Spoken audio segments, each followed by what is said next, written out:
Всем привет, друзья! 6 ноября 2021 года.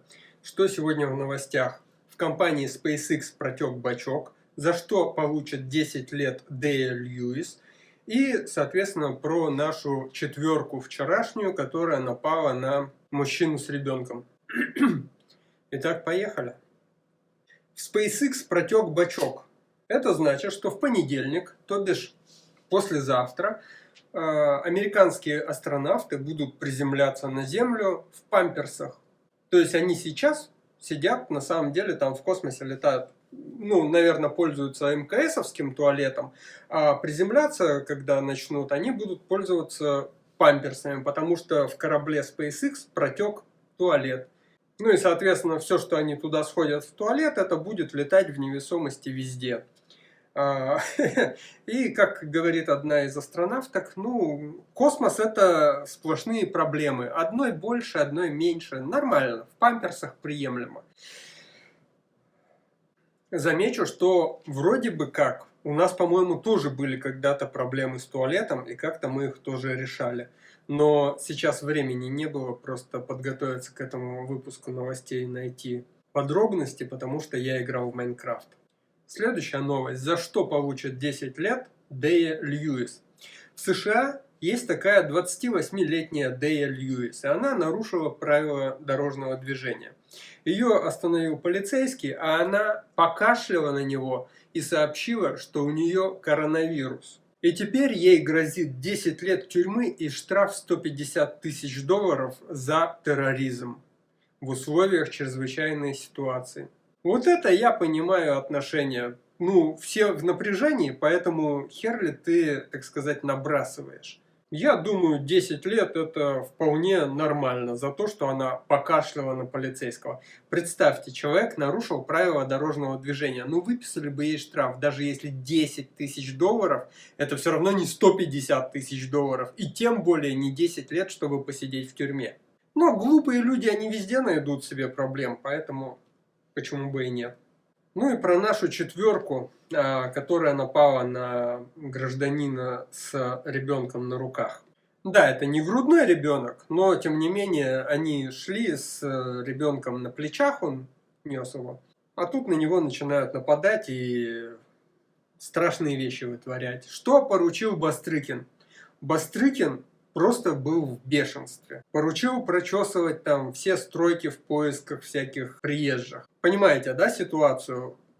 Заколебали эти приезжие устраивать скандалы. Приехали, так ведите себя как в гостях. Правильно? Правильно. И получается, под горячую руку попали просто пацаны. И Бастрыкин что говорит? Так, немедленно возбудить уголовное дело, переквалифицировать с хулиганки на покушение на убийство. 3 там из 4 задержали. Вчера, кстати, в комментариях мне писали, что это казахи, типа как я. Но сегодня я читаю, что это на самом деле азербайджанцы. Хотя по видео, знаете, я бы тоже не сказал, что это азербайджанцы. Но с другой стороны, и я не казах. Факт остается фактом, что это уже граждане Российской Федерации. Кто им выдал гражданство Российской Федерации? Почему так просто? Я знаю, что в Russia Today постоянно обращаются русские люди с просьбой помочь получить российское гражданство, которое они не могут получить уже кто 10 лет, кто 15 лет не может получить российское гражданство. Вот какие-то азербайджанские казахи получили российское гражданство. И, соответственно, на этом основании думают, что могут теперь нарушать законодательство. Что я думаю по поводу того, что Бастрыкин поручил переквалифицировать хулиганку на покушение на убийство? Достало. Достали все эти инциденты. Надо их жестко пресечь. И сейчас, кто еще повздорит там в метро, кому-то на ногу наступят в автобусе, и не дай бог это не русский какой-нибудь поднимет голос на русского, я думаю, понимаете, да, к чему идет? Поэтому не надо сейчас провоцировать никому, никого, ни с какой стороны. Давайте успокоимся. Глава азербайджанской диаспоры говорит, что преступность не имеет национальности. Типа, я сам даже мог стать жертвой этих преступников. Я очень сильно в этом сомневаюсь, но не буду раскрывать, почему именно. А то действительно забанят или еще что-нибудь страшное скажут или сделают, или даже в комментарии напишут мне потом. А я буду это читать и волноваться, а мне это зачем? А вот есть еще депутат Султан Хамзаев. И он что хочет сказать?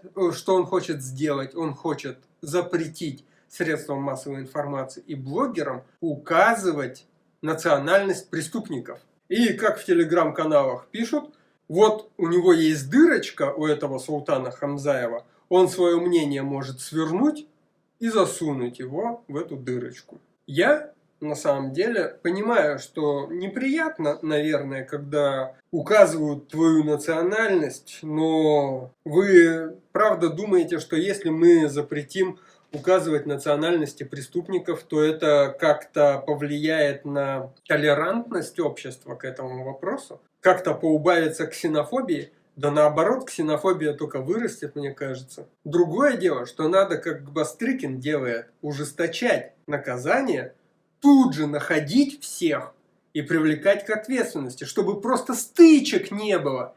Вот когда стычек не будет, вот тогда не будет ксенофобии. Понимаете? Поэтому давайте просто избегать стычек. И все. И тогда не будет никакой ни необходимости указывать или там национальность, или запрещать указывать национальность. Ничего этого не будет, и тогда действительно у преступности не будет национальности. Ладно, я, наверное, заговорился. Всем спасибо за просмотр. Всем пока.